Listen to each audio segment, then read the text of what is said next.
Bueno, en realidad de las dos conferencias que tengo, la de mañana, que es Juventud y Subversión, es más amplia. He preferido tal vez darla primero y después ubicar la familia y sobre todo los ataques contra la familia en el contexto de la conferencia de mañana. Pero no importa, comenzaremos por la de hoy. En segundo lugar, el tema que voy a tocar es sumamente amplio. Cada uno de los temas daría como para conferencia, pero lo que voy a tratar de hacer es un resumen para que puedan tener así una visión de conjunto. Y en tercer lugar, y ya entrando en tema, quiero adelantar que todo lo que voy a decir, aunque por ahí pueda decir alguna cosa dura o alguna cosa contracorriente, es en defensa del amor verdadero, y eso es por donde podemos empezar.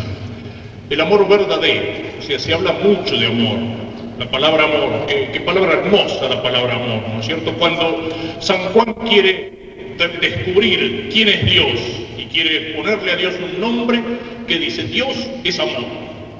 ¿Cuántas cosas hermosas nos sugiere la palabra amor? Podemos pensar en el amor de una madre por sus hijos, que es capaz de llevarla hasta el sacrificio, en el amor que tiene un niño pequeño por su madre o por sus padres, en el amor limpio de los novios, en el amor de los esposos, en el amor de los amigos, en el amor de la patria. Podemos decir que todas las cosas grandes que se han hecho en la historia de la humanidad se han hecho por amor.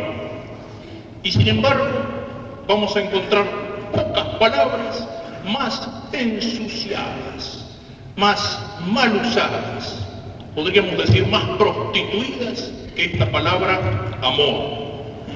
Es difícil, qué sé yo, prender la radio y uno escucha 10 cancioncitas más o menos buenas, más o menos tontas, y la palabra amor la va a encontrar en 9 de cada 10 constantemente repetida. ¿Y a qué se refiere cuando se habla de amor?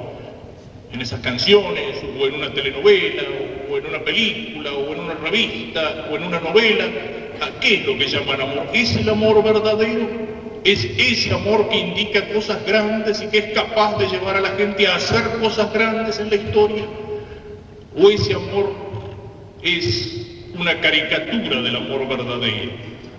Aquel lema de los hippies en Europa: no hagamos la guerra, hagamos el amor. Cuando una guerra es justa se la hace por amor. Alguien lucha por aquello que ama, pero lo que ellos llaman hacer el amor, ¿qué es? Es exclusivamente el amor en su manifestación física. Es el amor como un encuentro no de dos personas, sino de dos cuerpos. Es el amor animalizado, es el amor ensuciado. No es el amor verdadero. El amor que se proclama con las palabras. El político que se asoma al balcón y le dice a la masa que ama al fuego. Amar con la lengua, qué fácil que es. Un chico que le dice a su mamá: mamá, yo te quiero mucho, yo te quiero mucho. Bueno, anda a hacer un mandado. No, dejate molestar, vieja. Es fácil amar con la lengua. El muchacho que le dice palabras lindas a la novia y después no la respeta. O el amigo que dice: yo soy amigo tuyo y podés contar conmigo para cualquier cosa, pero cuando lo precisamos al amigo, el amigo se borró. Qué fácil que es decir que amamos con las palabras. Cristo decía: no amáis con la lengua, no améis con las palabras, sino con obras y en verdad. No son los que me dicen Señor, Señor, los que entran en el reino de los cielos, sino el que hace la voluntad de mi Padre. ¿De qué manera se rebaja la palabra amor? A veces incluso lo encontramos en ambientes católicos, en ciertas cancioncitas que se cantan por ahí en las iglesias. El amor como algo dulzón, como algo sentimentalón, sonríe, Dios te ama, nos amamos, nos damos la mano, caminamos juntos. Ese lenguaje pegajoso en el cual se expresa determinada espiritualidad unisex que encontramos en algunos ambientes católicos. Y eso, todo eso es el amor. O sea, qué fácil que se utiliza esa palabra y qué poco que se la entiende y cómo se la ensucia. El amor es mucho más que eso. El amor no es solamente un sentimiento bonito. El amor no es un entusiasmo pasajero. A veces se dice, fue un amor a primera vista. No existe el amor a primera vista. Perdónenme la expresión, lo que existe es una calentura a primera vista. O en todo caso, existe una simpatía que puede ser el punto de partida para un amor verdadero. Ese primer encuentro, esa primera mirada, es una simpatía que puede ser el punto de partida que llega a un amor verdadero. Pero el amor a primera vista no existe. Eso es lo que nos presentan y precisamente por eso está en crisis la familia, es el amor a la norteamericana. Amor a primera vista, casamiento al día siguiente y divorcio la semana próxima. O sea, esa caricatura del amor que es tan común, que es tan frecuente en las películas. El amor es una cosa más sólida, más seria, más profunda. Por supuesto que el amor suele ir acompañado por el sentimiento, pero no es solamente el sentimiento. No pongamos nuestros amores fundamentales solamente sobre el sentimiento, porque el corazón del hombre es como una veleta que cambia con todos los vientos. Hoy estamos entusiasmados y después bastó una palabra que nos dijeron que nos sirvió para cambiar el estado de ánimo, bastó una comida que nos cayó mal al hígado, bastó un cambio de viento para cambiar el estado de ánimo, para cambiar los sentimientos. El amor va unido al sentimiento, pero es algo mucho más profundo. Y el amor puede ir incluso en contra del sentimiento. Cuando una madre o un padre castigan a su hijo, muchas veces le duele más al padre o a la madre que al chico que recibe el castigo. Y sin embargo lo castigan, ¿por qué? Porque lo aman. La Sagrada Escritura dice, odia a su hijo el padre que no lo castiga, y el que lo ama lo castiga para enderezarlo. Y eso nos lleva a lo que decía el viejo Aristóteles, ¿qué es el amor? ¿Qué es amar? No es solo un sentimiento pasajero, amar es querer el bien del otro. La madre castiga a su hijo aunque le duela porque quiere enderezarlo. Si la madre no lo castigara y lo dejara hacer todos sus gustos y todos sus caprichos, no lo amaría de veras, le estaría haciendo un daño. El amor nos puede exigir decirle al amigo una palabra que a lo mejor le duele, una corrección, cuando el amigo anda por mal camino, saber decirle una palabra que le duele. Si nos dejamos llevar por el sentimiento, ¿qué hacemos? Decimos, no, vamos a dejarlo, no le digo nada, y entonces no lo estoy amando, estoy dejando que vaya por mal camino y que se pierda, que se arruine. El amor del médico por el enfermo, ¿en qué consiste? El médico ama al enfermo cuando quiere que el enfermo se cure.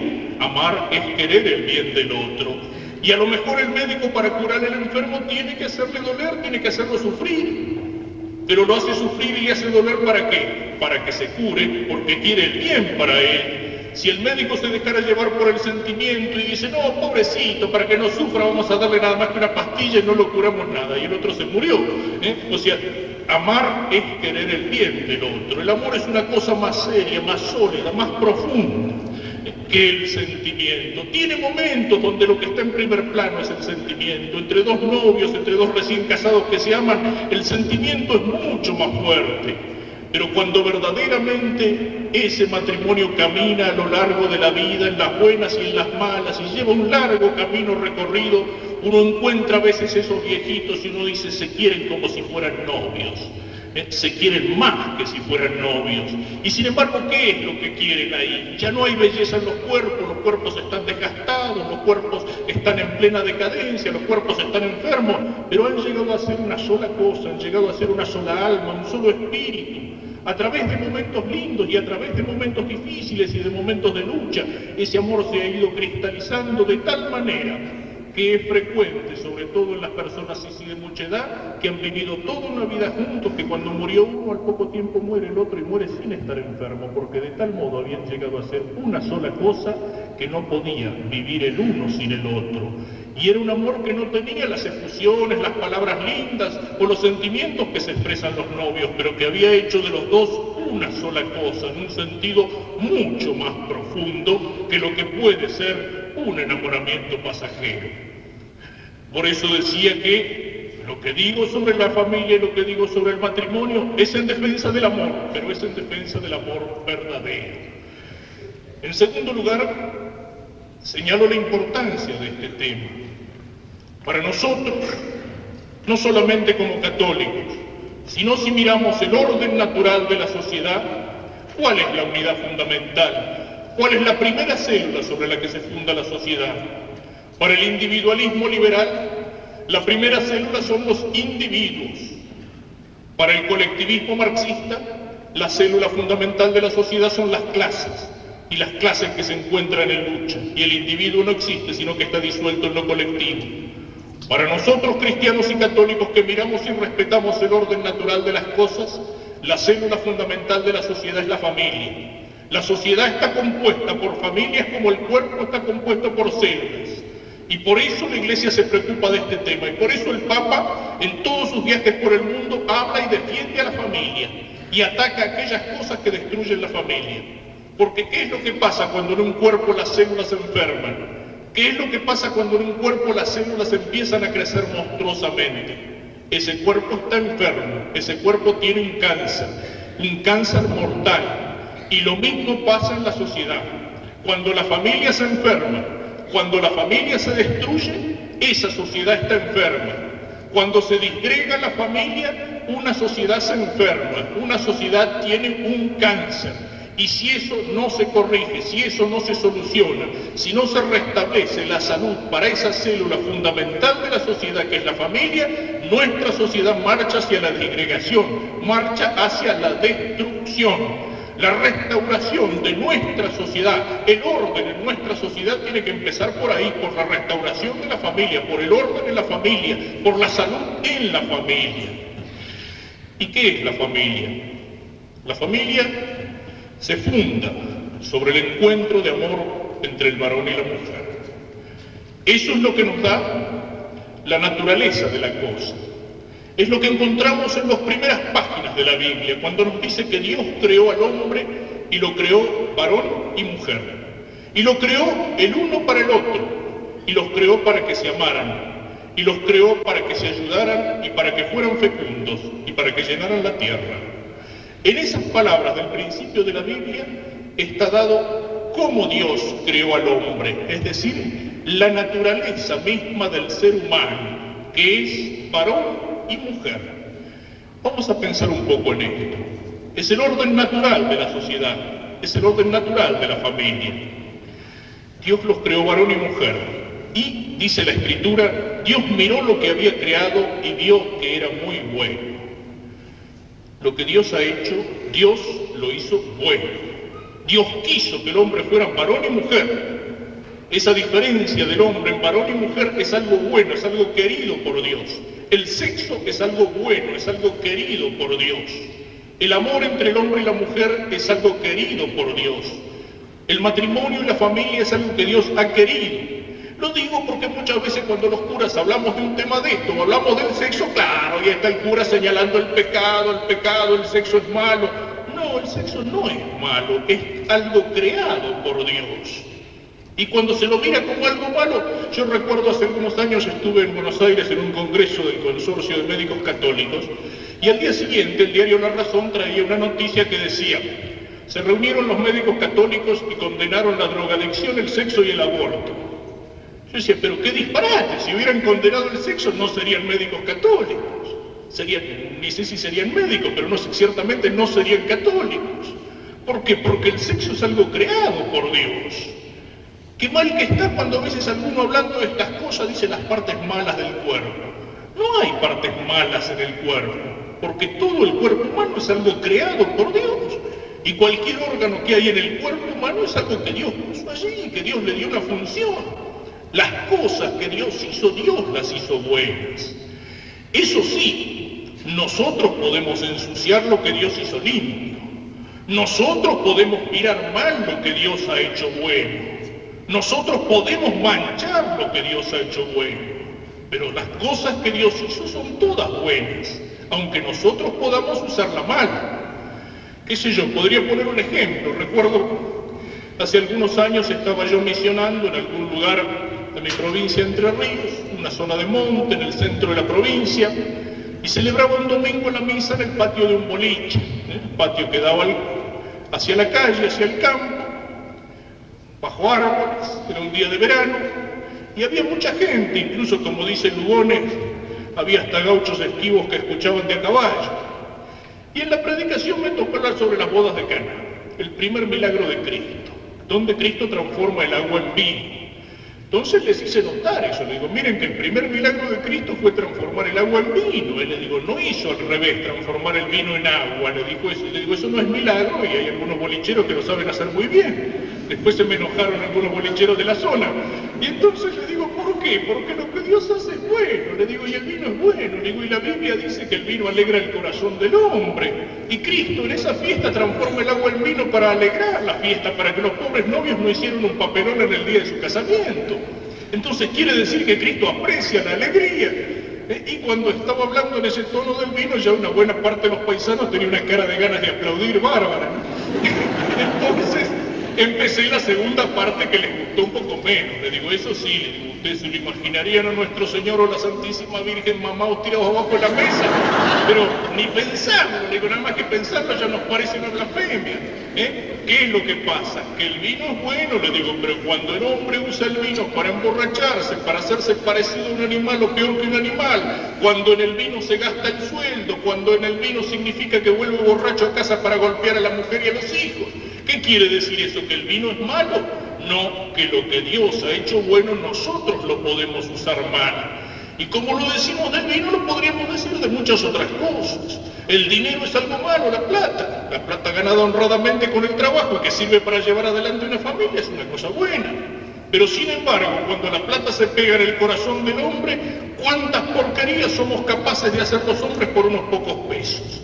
De mentir, de robar, de engañar, de no pagar el salario justo, de estafar. ¿Cuántas veces una familia unida hasta que por ahí apareció una herencia y por unos pocos pesos son capaces de sacarse los ojos entre hermanos? ¿Pero eso qué quiere decir? ¿Que la plata es algo malo? No, que nosotros usamos mal de las cosas que son buenas. Y eso mismo es lo que puede pasar con el sexo, eso mismo es lo que puede pasar con el amor cuando el amor no es amor verdadero, sino que el amor es una caricatura, eso mismo es lo que puede pasar con esa relación entre el hombre y la mujer, que es algo bueno, que es algo querido por Dios, que como diremos después es algo incluso bendecido con un sacramento que es el sacramento del matrimonio. O sea, eso que Dios hizo bueno, nosotros podemos usarlo mal. Por eso, vamos a señalar cómo Dios hizo la cosa y cómo nosotros podemos usarla mal. Dios los creó y los creó varón y mujer. Los creó para que se amaran, para que se unieran, para que fueran una sola cosa, para que fueran fecundos, se multiplicaran y llenaran la tierra. Y en esa forma en que Dios creó al hombre, nos está dando ya cuál es el significado del amor, de esa distinción y de esa unión entre el hombre y la mujer, cuál es el fin de ese amor, cuál es el sentido del matrimonio y de la familia. Analicémoslo un poco. Los creó varón y mujer, es decir, los creó distintos. Y al mismo tiempo que los creó distintos, los creó complementarios. El hombre y la mujer son distintos físicamente, lo cual es evidente, son distintos psicológicamente, son distintos espiritualmente, pero al mismo tiempo que son distintos, son complementarios, es decir, cuando se unen, se completan. Dos cosas distintas, cuando se unen, se completan. Y Dios los creó distintos precisamente para que pudieran completarse, es decir, complementarse. Así es como el hombre y la mujer fueron creados, y aquí puede aparecer la primera de las deformaciones, que es uno de los grandes mitos de nuestro tiempo, que es el gran mito de la igualdad.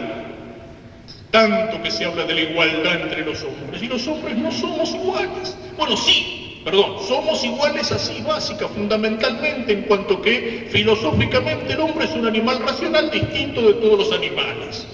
Y teológicamente, en cuanto que el hombre fue creado por Dios, es hijo de Dios y ha sido redimido por la sangre de Cristo. Cristo murió por todo, desde el más santo hasta el más infeliz. Pero ahí se acabó la igualdad. Y la sociedad es posible porque los hombres somos iguales, y la sociedad es posible porque los hombres somos distintos. La sociedad es posible porque somos iguales. No se puede hacer una sociedad entre seres que no tienen la misma naturaleza. No se puede asociar un hombre con un árbol. No se puede casar, qué sé yo, un hombre con una mona. Ni se puede hacer una sociedad entre una vaca, un hombre y un repollo. Es necesario que sean seres de la misma naturaleza. Es posible el matrimonio como una sociedad entre un hombre y una mujer porque los dos tienen la misma naturaleza. Los dos tienen la misma naturaleza. Pero tampoco se puede construir una máquina con todas piezas iguales. Las piezas para una máquina tienen que ser distintas. Ni se puede hacer un cuerpo que sean puras manos, o puro ojo, o puro pelo, o puro estómago, o puros pies. Un cuerpo se construye con miembros distintos, una máquina con piezas distintas, una sociedad se construye con hombres distintos. La sociedad es posible porque los hombres son iguales en naturaleza, pero la sociedad es posible porque los hombres son distintos. Son distintos en capacidad, son distintos en virtudes, son distintos en fuerza, y el matrimonio, que es la primera sociedad, que es la célula de la sociedad, es posible ¿por qué? Porque el hombre y la mujer tienen la misma naturaleza, pero al mismo tiempo porque el hombre y la mujer son distintos, y al ser distintos se completan, y al completarse se aman, y al amarse se unen, y al unirse se ayudan, y al unirse también son fecundos, es decir, la humanidad sigue existiendo gracias a esa unión. Y entonces va en contra del matrimonio cuando esto no se lo entiende, cuando se quiere hablar también ese mito de la igualdad de nuestro tiempo, se habla de la igualdad del hombre y la mujer, o se entiende como lo entienden, por ejemplo, algunos movimientos feministas, la igualdad de la mujer o la dignidad de la mujer consiste en ¿qué? En que la mujer haga las mismas cosas que hace el hombre. Y esa no es la dignidad de la mujer, porque son distintos. La dignidad de la mujer está en ser mujer y en ser bien mujer, como la dignidad del varón está en ser plenamente varón. Y el varón no es más digno cuando se pone a imitar a las mujeres, cuando es un varón afeminado, cuando es un maricón. Eso no es una dignidad para el varón, como tampoco es una dignidad para la mujer hacer de la mujer una especie de copia del varón, una mujer masculina, una mujer machona. O sea, el unisex que tiende a nivelar las diferencias, el unisex en la moda, el unisex en los gustos, el unisex en una serie de cosas, lo que tiende a nivelar las diferencias está atacando esa realidad de la misma naturaleza que nos dice que el hombre y la mujer son distintos y complementarios, y porque son distintos pueden amarse. Porque son distintos pueden amarse. Aquí también se aplica aquello de que los polos iguales se rechazan y que los polos distintos son los que se atraen, porque se completan físicamente, porque se completan psicológicamente, porque se completan espiritualmente. El hombre y la mujer pueden amarse, y entonces lo que tiende a nivelar, lo que tiende a igualar, lo que tiende a hacer aparecer las diferencias en algo amorfo, en un tercer sexo amorfo que no es ni varón ni mujer, es el primer ataque o la primera destrucción de aquello que Dios ha hecho. Son distintos y complementarios, y son el uno para el otro. Dios los creó el uno para el otro, para que se unieran, y esto es algo fundamental en el amor. El amor es una relación a otro, y es amor verdadero. Existen dos tipos de amor, decían los griegos: el amor de concupiscencia y el amor de benevolencia. El amor de concupiscencia es cuando yo quiero una cosa para mí. El borracho, para seguir con el ejemplo de antes, el borracho que quiere la botella de vino la ama, pero la ama porque le gusta, porque se la quiere tomar, la quiere para él. En cambio, el amor de benevolencia es cuando yo quiero a una persona y quiero el bien de esa persona y soy capaz de querer desinteresadamente a esa persona. El amor de un amigo verdadero es un amor de benevolencia. El que es amigo del otro porque el otro tiene plata, porque el otro le hace un regalo, porque el otro lo ayuda, ese es un amor de concupiscencia. Yo no quiero al otro, quiero la plata del otro. Como decía aquel: Señor, no te pido que me des plata, pero poneme cerca de uno que tenga. Eso es un amor interesado. El amor es verdadero cuando es un amor desinteresado, cuando quiere al otro por el otro. Y ahí es donde podemos hablar en serio de amor. En cambio, la caricatura del amor que señalaba antes, ¿qué es lo que muestra? Yo quiero al otro para mí. ¿Cuántas cosas que se llaman amor no son nada más que dos egoísmos que se encuentran? Cuando un hombre y una mujer se acercan, pero cada uno busca utilizar al otro para divertirse un rato, cuando el amor o el encuentro carnal entre dos personas es solamente eso, es algo que se utiliza para un rato de diversión o de placer y que después se deja tirado o se deja de costado. Eso no es amor, eso es una caricatura del amor. Yo uso al otro como si fuera un pedazo de carne. No es que quiera el bien del otro, me quiero a mí mismo a través del otro. Y a veces entonces, cuando una unión entre un hombre y una mujer se da de esa manera, lo que existe ahí no es amor por más que lo llamen amor, es el encuentro de dos egoísmos. Es, si me perdonan la expresión, pero estas cosas hay que decirlas claras, muchas veces un acto sexual entre un hombre y una mujer, cuando lo único que hay es egoísmo, cuando uno mira al otro como un objeto, como una cosa, es una masturbación entre dos. Donde cada uno utiliza al otro como un objeto de placer. Ahí no hay amor. Eso es caricatura del amor. El amor es una relación hacia el otro. Y cuando es falta ese hacia el otro, lo que existe es egoísmo. Y eso destruye el amor verdadero y eso mina los fundamentos de la familia. Uno para el otro. Precisamente por eso señala la Iglesia como un desorden y como un desorden en la naturaleza el buscar en sí mismo el placer. La masturbación es un acto de egoísmo, es algo en lo cual uno se cierra sobre uno mismo, es un acto fundamentalmente egoísta. Falta la relación al otro, falta el amor, falta el orden al otro, y cuando eso se prolonga uno se va cerrando sobre el propio egoísmo. Ahí es donde fundamentalmente está el desorden o está el pecado. Y cuando la Iglesia señala pecado, no es para jorobarme, no es para imponerme un mandamiento difícil, no es para prohibirme una cosa que me divierte, sino precisamente por respeto del amor, por respeto del misterio de la vida, por respeto de ese orden que Dios mismo ha puesto en la naturaleza de las cosas, porque es una relación del uno para el otro. También se señala o se rechaza como un desorden la poligamia,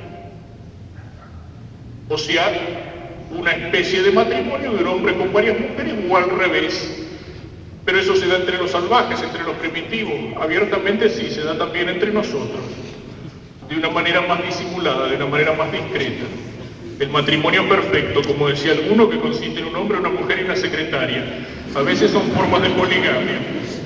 O esas experiencias que buscan algunos, digamos, para estar al día, los matrimonios grupales, los intercambios de parejas y toda una serie de modas que nos vienen de Europa y que se extienden, se van extendiendo. Son formas en las cuales los salvajes modernos vivimos la poligamia más discretamente que los salvajes de la antigüedad. No, es una relación de uno a una.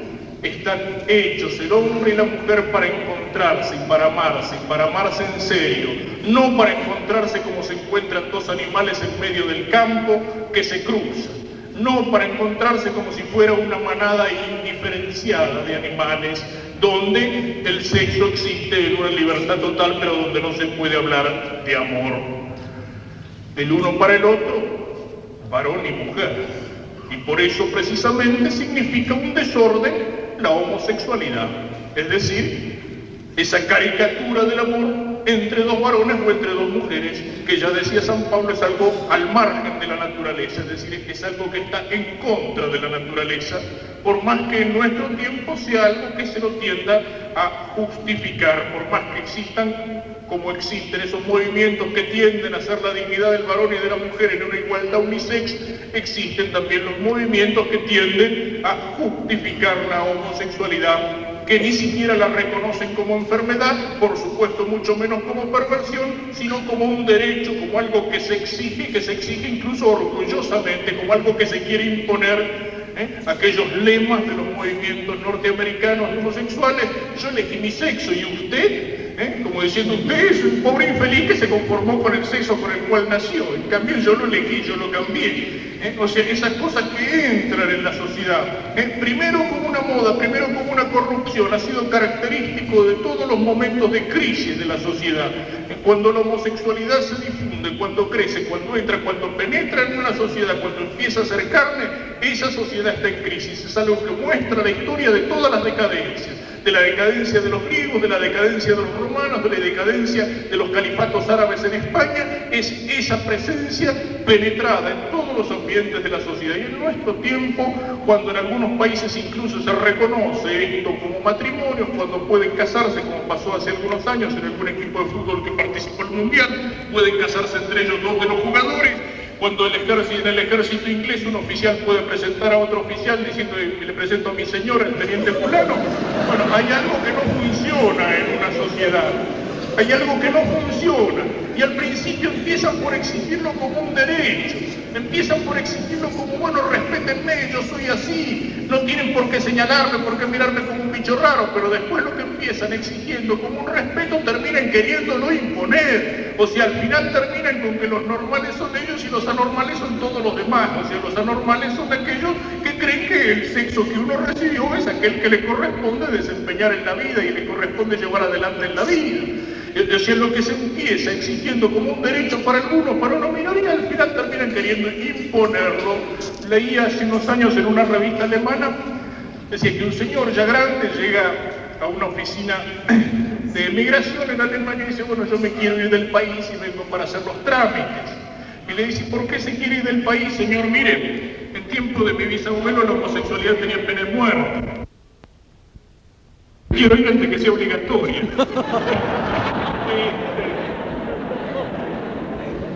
En fin, lo digo medio en broma, digamos, pero cuando en una sociedad empieza a extenderse esa mentalidad, lo indiferenciado, el querer justificar lo que es anormal, el querer considerar cualquier norma de orden moral como un tabú, como algo superado, como algo de otro tiempo, es porque esa sociedad está enferma.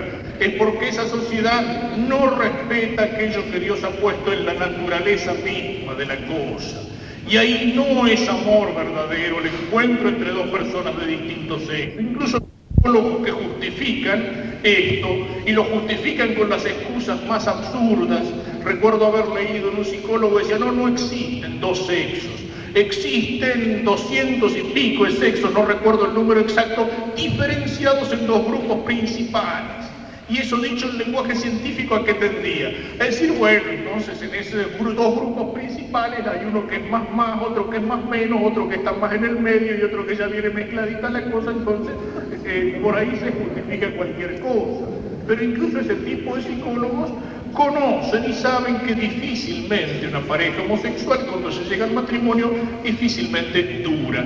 Dura un año, dura 2 años, después es algo que se deshace, después es algo que se destruye. Porque no hay amor verdadero, sino que hay una búsqueda de la satisfacción y eso dura poco. Al final cada uno se encierra en su egoísmo y empieza a buscar programas por otro lado y la pareja se destruye. Dios los creó varón y mujer, es decir, distintos, complementarios, uno para el otro. El amor es una relación desinteresada al otro, es lo contrario del egoísmo. Es no buscarme a mí mismo a través del otro, sino el ser generoso, el saber dar desinteresadamente, saber dar incluso sacrificadamente, sin esperar respuesta. Y cuando uno no espera respuesta y da desinteresadamente, ahí es donde va a encontrar respuesta, ahí es donde va a encontrar también un amor desinteresado por la otra parte, para el otro de distinto sexo. Y Dios los creó para que se amen, para que se ayuden y para que sean fecundos. Y en estas dos cosas que nos dice la Escritura, la naturaleza misma nos pone los dos fines principales del matrimonio. El amor y la ayuda mutua por un lado y la fecundidad por otro. Y son dos fines que van unidos, van íntimamente unidos. Nos dice el concilio que el amor y la ayuda entre los esposos miran hacia la procreación de los hijos con los cuales se ciñen como con una corona. Y son dos fines que cuando el hombre los separa, de alguna manera está también destruyendo el amor y destruyendo la familia. El amor y la fecundidad. El amor encuentra su culminación en la fecundidad. Y hoy es algo que se lo rechaza. El amor encuentra su culminación en la fecundidad. En el amor hay dos que quieren ser una sola cosa. Hay dos que se quieren y que buscan unirse, que quieren ser una sola cosa, que quieren ser uno. El tú y el yo, que busca unirse en el nosotros. Dos que quieren ser una sola cosa. Pero esa unión llega entre un hombre y una mujer que se aman hasta un cierto punto. Cuando es solamente unión de dos cuerpos por más juntos que estén, por más apretados que estén, no llegan a compenetrarse, por un principio que habrán estudiado en física acerca de la impenetrabilidad de los cuerpos, pero por más unidos que estén, siguen siendo dos. Cuando una unión en el amor no es solamente de dos cuerpos, sino también de dos almas, de alguna manera se llega a ser uno. Pero un hombre y una mujer llegan a ser verdaderamente uno cuando ese amor pleno, total, serio y responsable se hace uno en la fecundidad. En el Hijo, el hombre y la mujer llegan a ser una sola cosa. En el Hijo hay un 50% que ha aportado el Padre y hay un 50% que ha aportado la Madre, y eso está unido de una manera indisoluble. La fecundidad, el Hijo, es fruto del amor, y en el Hijo un padre y una madre han llegado a ser una sola cosa. Precisamente por eso, esa unión de amor entre el hombre y la mujer se hace responsable en la fecundidad y en el Hijo. Un hombre y una mujer pueden pelearse, pueden separarse, pueden romper una familia, pero no pueden cortar el hijo por la mitad y llevarse cada uno a la casa.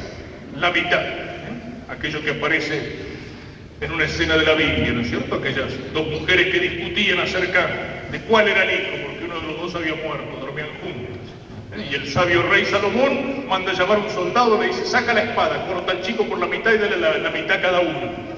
Entonces una toda contenta, sí, que lo haga, y la otra protesta, no, más vale que se lo den a la otra. Y Salomón dice: esta es la madre. O sea, había reconocido lo que era ella, lo que era carne de su carne, sangre de su sangre en ese hijo.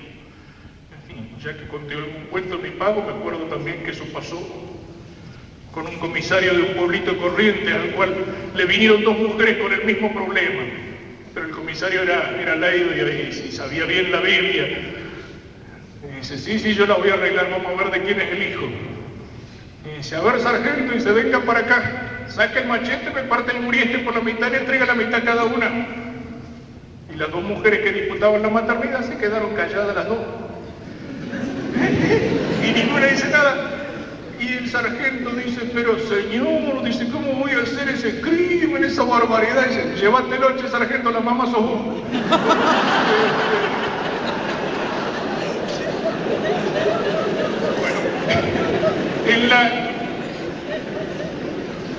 En la fecundidad, digamos que es como culminación del amor, el hombre y la mujer llegan a ser una sola cosa. Llegan a ser una sola cosa. Es la culminación del amor, es la unidad lograda, es la unidad conseguida. Por eso, precisamente, señalamos como un ataque contra la familia y como algo que tiende a la destrucción de la familia, cuando estos dos fines del matrimonio, el amor y la fecundidad, que están íntimamente unidos, aparecen como algo que se separa.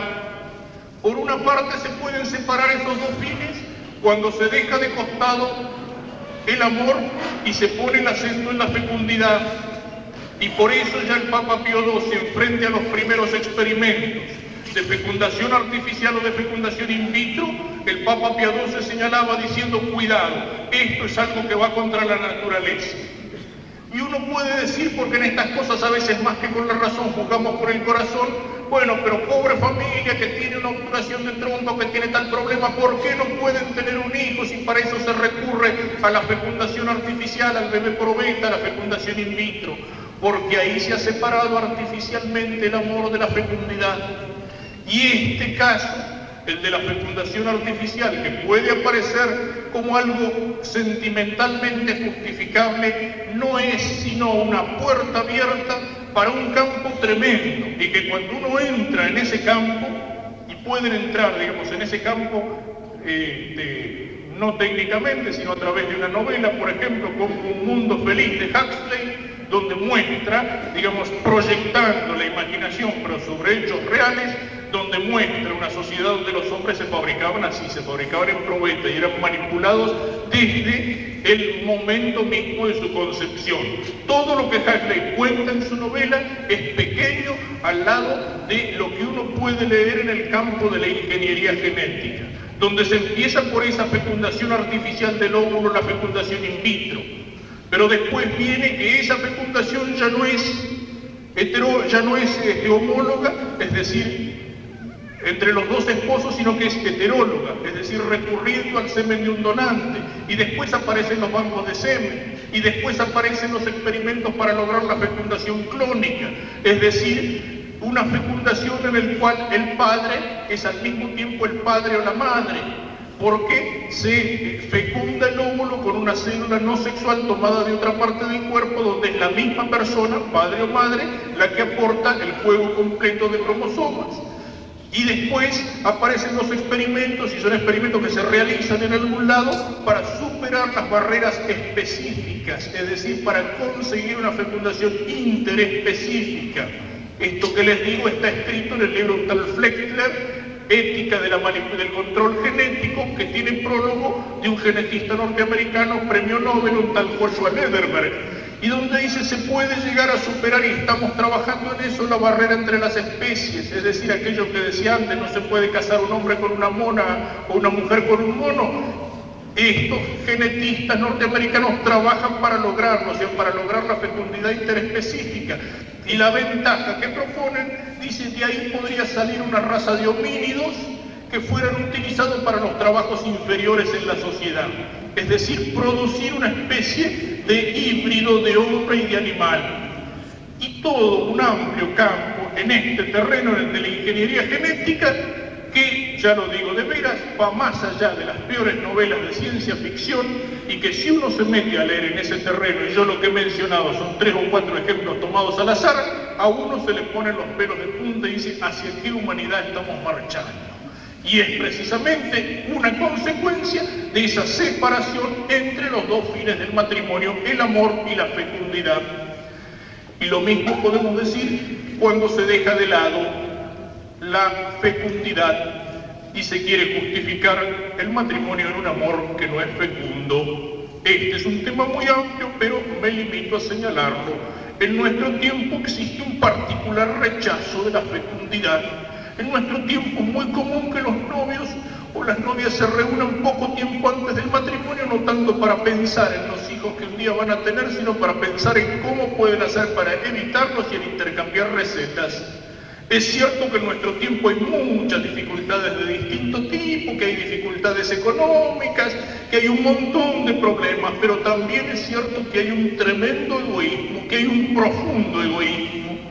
En nuestro tiempo se habla de que el hombre tiene que colaborar con Dios en la obra de la creación y que tiene que transformar el mundo, lo cual es cierto, y es el sentido sobrenatural del trabajo del hombre. Pero al mismo tiempo que se habla de que el hombre tiene que colaborar con Dios creador para hacer un mundo mejor, se rechaza la colaboración con Dios creador cuando en el plano natural pueden un hombre y una mujer colaborar más íntimamente con Dios creador que cuando están colaborando con Él para la transmisión, para la generación de una nueva vida.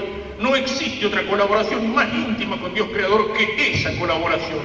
Es cierto que hay mucho egoísmo, es cierto que hay un cerrarse de la fecundidad, y hacerlo por cualquier medio y por cualquier método, incluso llegando hasta el crimen, porque una cosa es la anticoncepción, que ya significa un desorden cuando es así indiscriminada, cuando es llevada por egoísmo, cuando se utiliza cualquier método para eso, y otra cosa muy distinta cuando se corta una vida ya comenzada, es decir, aquello que, como un eufemismo, llaman ahora la interrupción del embarazo, y que se llama el aborto, y que es el gran crimen de nuestro tiempo hipócrita, de este tiempo que tanto grita con el tema de los derechos humanos y con la proscripción de la guerra, y que, sin embargo, lo hace con hipocresía, porque hay algunos derechos humanos que interesan y otros derechos humanos que no interesan, porque hay algunos muertos que siempre tienen prensa y gente dispuesta a gritar por ellos, y hay otros muertos de los cuales nadie habla. Porque en nuestro tiempo se horroriza pensando en las costumbres bárbaras de los antiguos, hablando de aquel rey Herodes que hace matar a los inocentes cuando quiere matar a Cristo, pero hace silencio sobre los inocentes que son asesinados en nuestro tiempo por miles de millones. Simplemente, como ejemplo al azar, una estadística hecha en Estados Unidos, en todas las guerras en las cuales participaron los Estados Unidos, desde la Guerra de la Independencia a fines del 1700, hasta la guerra de Vietnam, el total de ciudadanos norteamericanos muertos en guerra es de 668.276. Pongamos 670.000 en más de 150 años de guerra. El número de abortos en Estados Unidos en 3 años, 1970, 71 y 72, es de 1.530.000. Es decir, bastante más del doble, casi 3 veces lo que murieron en todas las guerras. ¿Y cuál es la diferencia? Yo lo pensaba, e incluso lo dije en un programa por radio después que había terminado la guerra de las Malvinas. Nos duele y nos horroriza la guerra, el dolor de la guerra, sí, yo lo he visto de cerca. Yo fui capellán militar auxiliar y me tocó en muchas circunstancias durante la guerra de las Malvinas ir a visitar a las esposas de pilotos nuestros para avisarles de la muerte del esposo en la guerra. Y es bien doloroso. Pero ¿dónde está la diferencia? Que en la guerra el que muere tiene un arma en la mano y puede defenderse y sabe por qué está peleando y sabe, como lo sabían nuestros pilotos, por qué entregaban la vida, porque muchos de ellos eran voluntarios. En cambio aquí no, se mata a un inocente que no se puede defender. Y en la guerra la madre sufre por el hijo que está lejos, y la madre reza y la madre llora por el hijo que está lejos. En cambio en el aborto la madre se transforma en asesina de su propio hijo. Y en la guerra un médico es capaz de sacrificarse y de arriesgar la vida para curar a un herido bajo el fuego enemigo. En cambio en el aborto el médico, violando el juramento que ha hecho de defender la vida desde el primer momento de su concepción, se transforma en cómplice y en ejecutor principal de un asesinato. Y es un asesinato, es un crimen, y eso es algo que hay que decirlo con todas las letras. También existen esas manifestaciones pro-abortistas en Europa o en Estados Unidos, el cartel que dice mi cuerpo es mío. La mujer lleva el cartel que dice mi cuerpo es mío, como diciendo yo con mi cuerpo hago lo que quiero. Primero que no, tampoco debería ser así, pero en segundo lugar, el niño no es una parte del cuerpo de la madre y un aborto no es como cortarse las uñas, como cortarse el pelo, como hacerse una operación de apéndice. Desde el primer momento de la concepción, es decir, cuando un óvulo femenino es fecundado por un espermatozoide, desde el primer momento en que empieza a vivir el niño como una célula pequeñita que habría que mirarla con microscopio, allí hay un ser que ya no es más el padre ni la madre.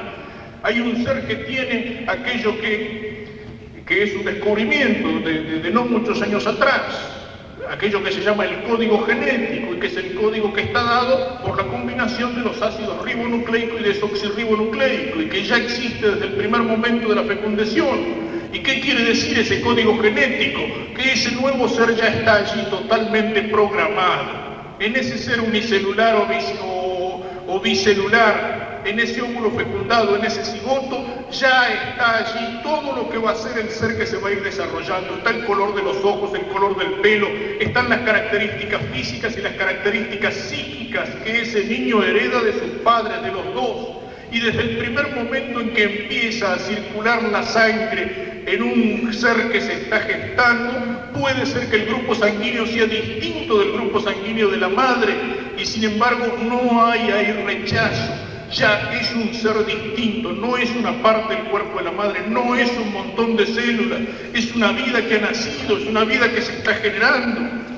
El año pasado, el Congreso norteamericano formó una comisión de sabios, formada por 5 sabios de fama internacional, recuerdo entre ellos el profesor Lejeune, un genetista francés que es el descubridor del cromosoma X21, el que produce el síndrome de Down, el bogolismo, o sea, una figura de primer orden en la ciencia mundial. 5 sabios, el Congreso norteamericano les preguntó desde qué momento empieza la vida humana, desde qué momento se puede hablar de que hay vida humana. Se reunieron desde distintas partes del mundo estos 5 científicos, analizaron, estudiaron el tema y unánimemente contestaron: la vida humana es vida humana desde el primer momento de la concepción. Y esa vida se la rechaza, esa vida se la corta, por métodos que a veces se confunden incluso con los anticonceptivos, como son el DIU, el dispositivo intrauterino conocido como espiral, y que no es anticonceptivo porque no impide la fecundación del óvulo, sino que hace que un óvulo fecundado no pueda implantarse en el útero, en el endometrio, sino que sea expulsado, es decir, está provocando un microaborto porque la fecundación ya existió. El espiral o dispositivo intrauterino, hay que decirlo claro, es abortivo.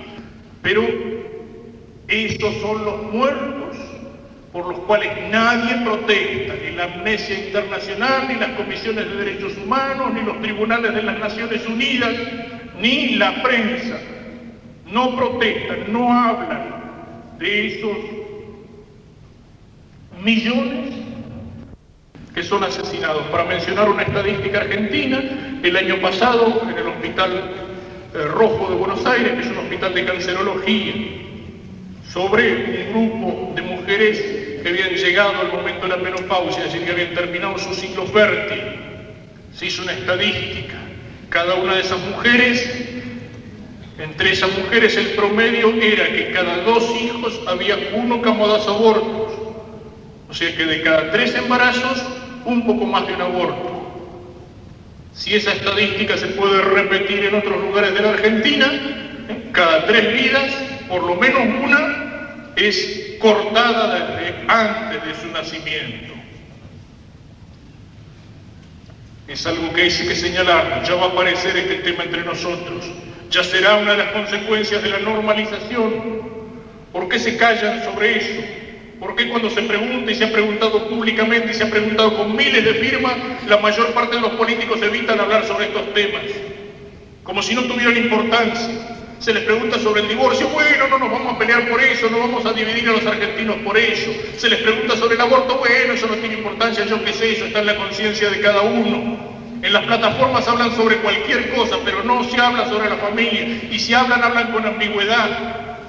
No me refiero a ninguno en concreto, me referiría a todos o casi todos, pero es lamentable. O sea, no se habla con claridad, que lo digan. Algunos han tenido el valor de decirlo. Sí, nosotros estamos por el divorcio, estamos por el aborto. Bueno, lo dice.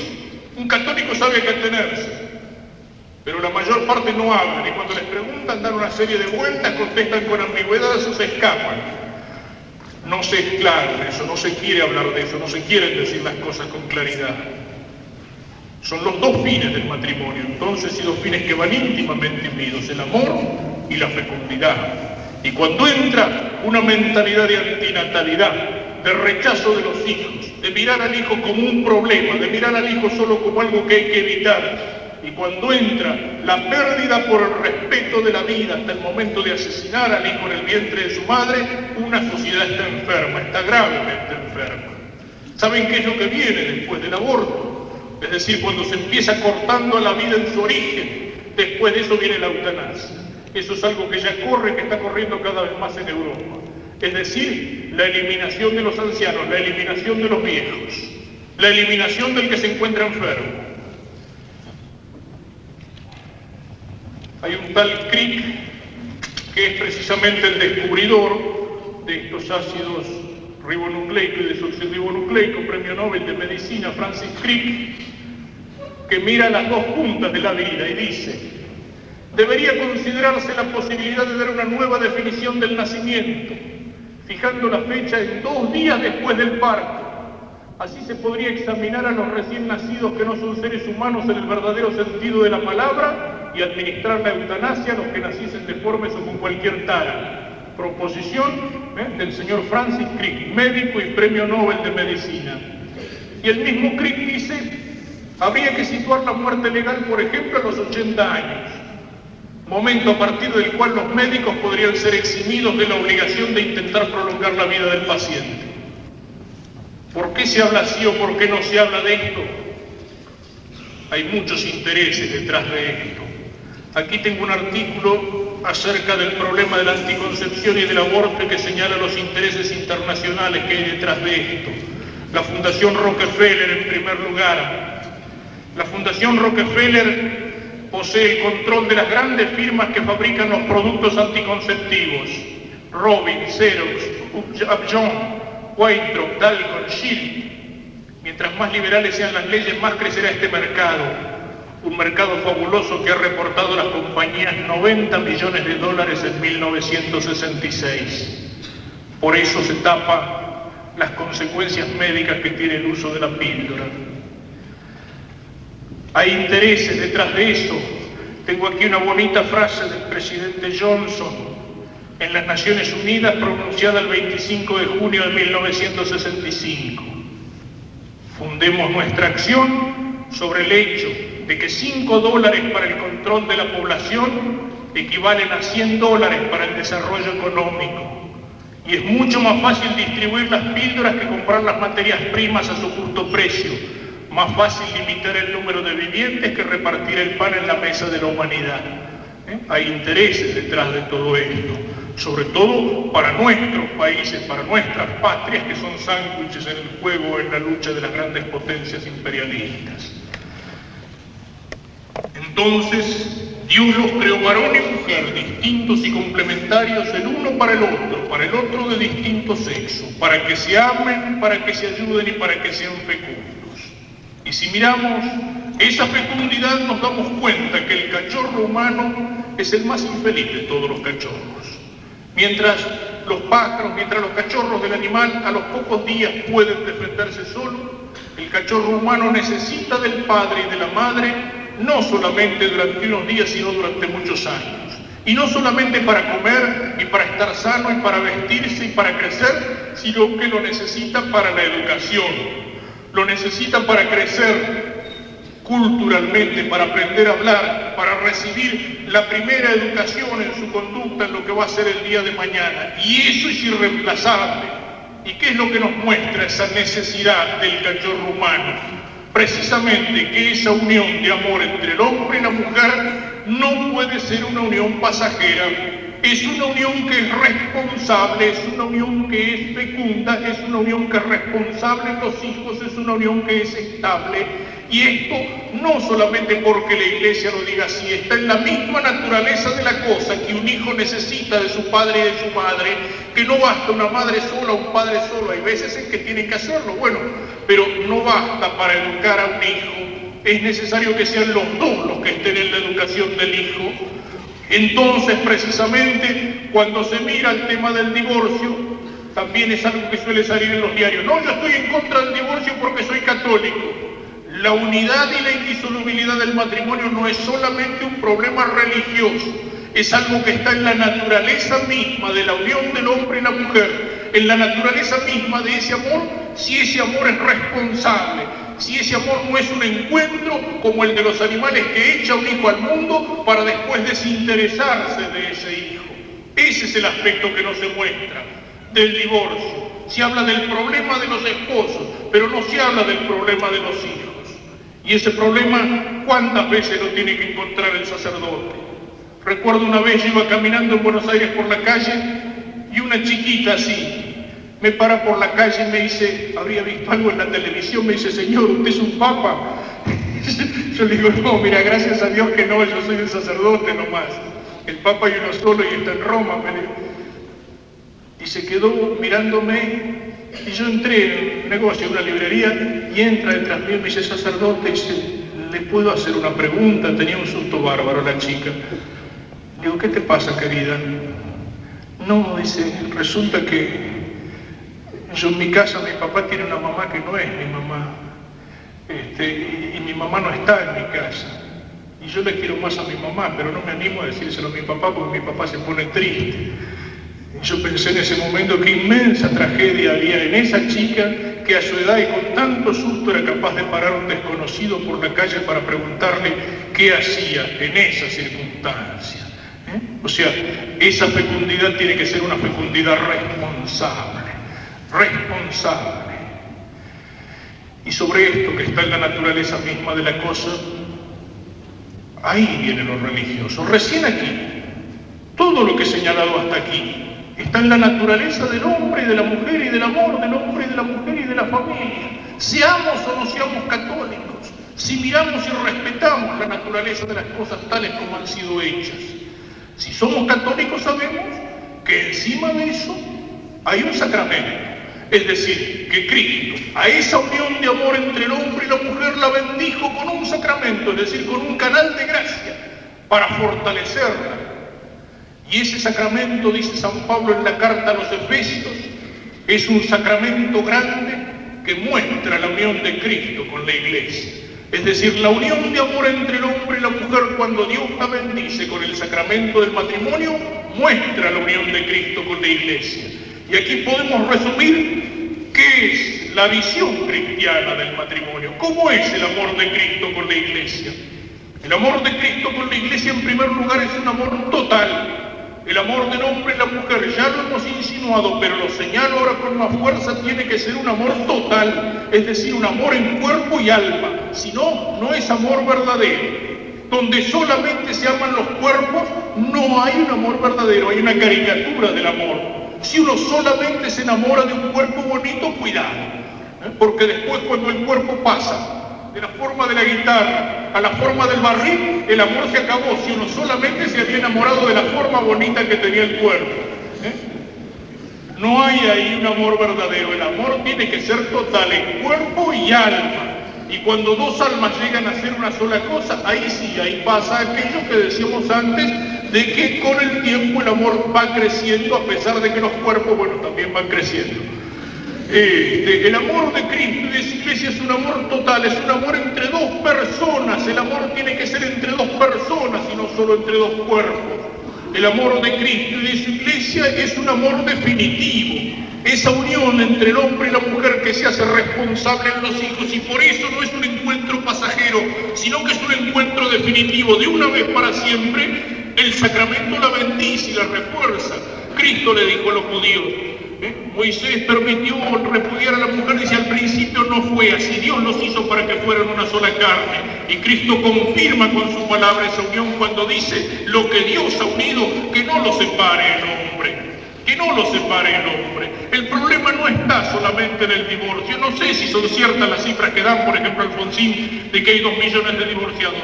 No sé, pero puede ser, son muchos. Ciertamente los matrimonios se destruyen, ciertamente la familia está en crisis entre nosotros.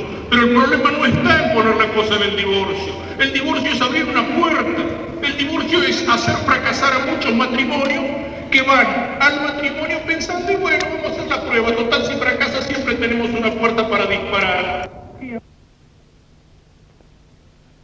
Se destruye, con el divorcio se abre una puerta. Se destruye la familia por medio del destape, de la pornografía, que rebaja la dignidad del hombre y que rebaja sobre todo la dignidad de la mujer, que es más víctima, que termina siendo una carnada, un enganche para vender cualquier producto. Mañana hablaremos algo sobre esto.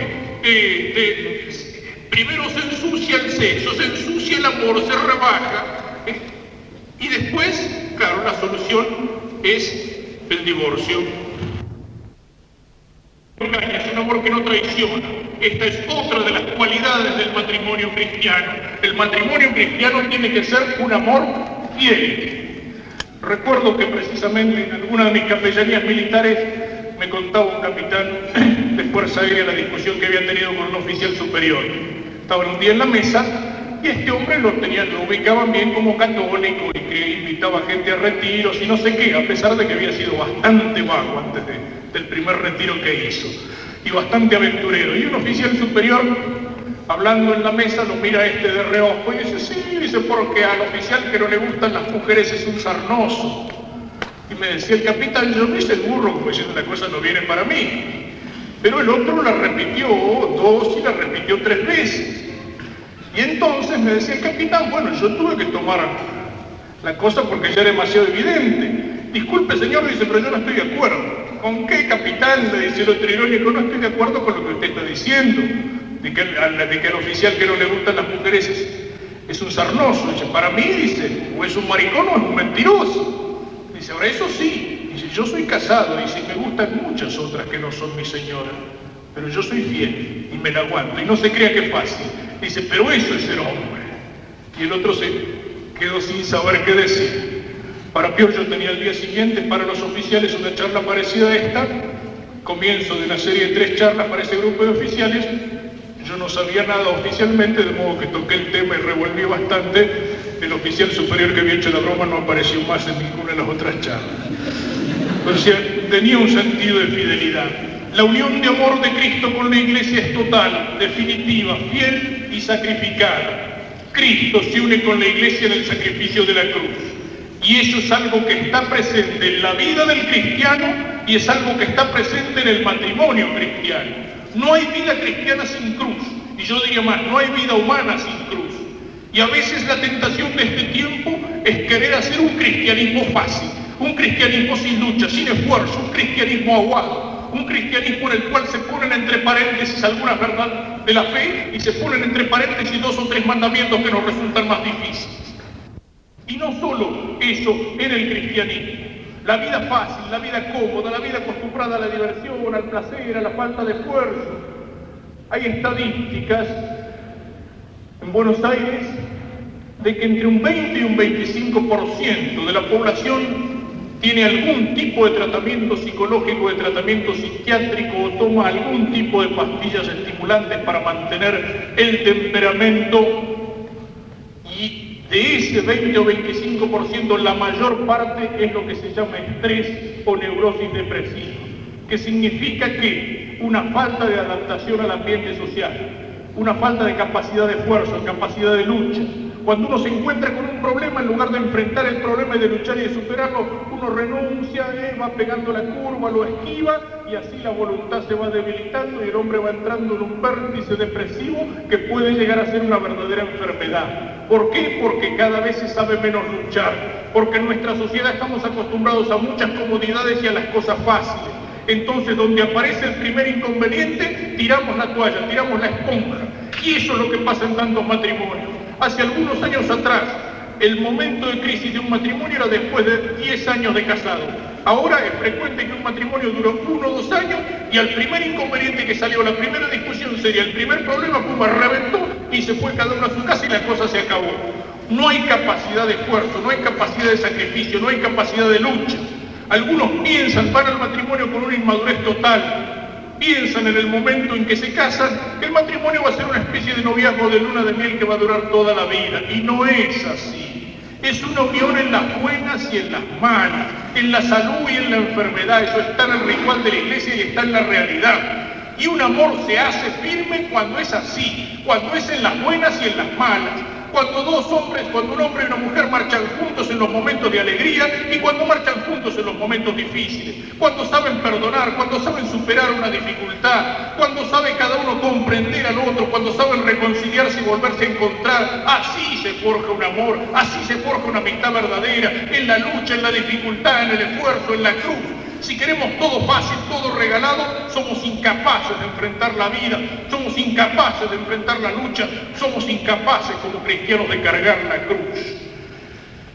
Y esa unión en Cristo es fecunda, no solo con esa fecundidad material de la que hablábamos, sino que en un matrimonio cristiano no solamente hay hijos para la familia, ciudadanos para la patria, sino hijos para Dios. Hay una semilla de vida divina que esa familia tiene que cuidar y tiene que hacer crecer. En un matrimonio cristiano no solamente importa que el hijo no le falte qué comer, no le falte con qué vestirse, no le falte una carrera, sino se preocupan de que ese hijo nazca y crezca como un cristiano, con la palabra y sobre todo con el ejemplo de los padres, porque los niños miran lo que se les dice, pero sobre todo miran el ejemplo, miran la conducta, miran aquello que los padres hacen. Y esto nos puede llevar a concluir señalando que la familia cristiana tiene que estar fundada no sobre la arena movediza de las pasiones y de los sentimientos que van y que vienen y que cambian, sino que tiene que estar fundada sobre la roca que es Cristo.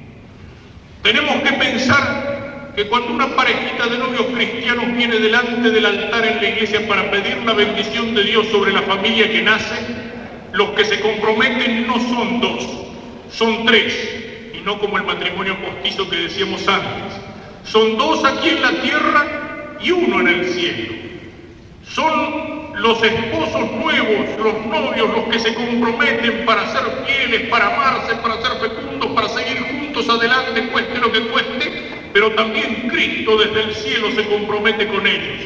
¿Y se compromete para qué? El sacramento es un canal de gracia. Y Cristo en el matrimonio se compromete a darles en cada momento las gracias que esos esposos van a precisar para ser fieles a esa palabra que se dieron aquí delante del altar. Eso es lo que tienen que recordar los novios y los esposos cristianos. Que si ellos son fieles y que si esa fidelidad se la recuerdan a Cristo, y recordándole el sacramento del matrimonio le piden las gracias para esa fidelidad, para ese amor, para esa familia, Cristo no les va a fallar. Cristo no les va a fallar. Cristo los va a bendecir en los momentos buenos y en los momentos de alegría, y Cristo le va a dar la fuerza que ellos necesitan en los momentos de dificultad. Pero eso hay que recordarlo desde el principio.